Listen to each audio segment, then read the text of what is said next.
பாட்டி ஸ்டைல் நண்டு கிரேவி எப்படி பண்ணுறதுன்னு பார்க்கலாமா? 1 கிலோக்கு அளவாக நான் அளவுகள்லாம் சொல்கிறேன். நண்டை இந்த மாதிரி பவுலில் போட்டு மஞ்சள்தூள் உப்பு போட்டு நல்லா க்ளீனாக கழுவிடணும். அமாவாசை டைமில் இந்த மாதிரி ஃப்ளஷோடு கிடைக்கும். சைடில் அந்த பேக் மாதிரி இருக்கும், அதெல்லாம் க்ளீன் பண்ணிடணும். இந்த மாதிரி கால்கள்லாம் அங்கேயே கடையில் கட் பண்ணி கொடுத்துருவாங்க.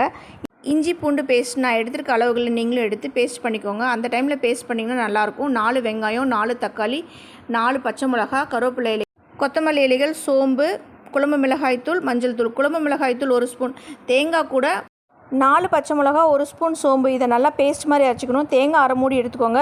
பாத்திரத்தில் 4-5 ஸ்பூன் எண்ணெய் ஊற்றிட்டு கடுகு, சோம்பு, கருவேப்பிலை, இஞ்சி பூண்டு பேஸ்ட்டு, 1 ஸ்பூன் உப்பு, இது எல்லாத்தையும் நல்லா மிக்ஸ் பண்ணி கலர் சேஞ்ச் ஆகிற வரைக்கும் மிக்ஸ் பண்ணிக்கோங்க.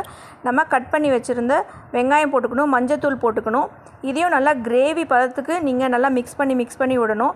அதுக்கப்புறம் க்ளீன் பண்ணி வச்சுருந்த நண்டெல்லாம் போட்டு அடுப்பை மீடியம் ஃப்ளேமில் வச்சு நண்டை திருப்பி விடணும். கொத்தமல்லி இலைகள் போடணும்.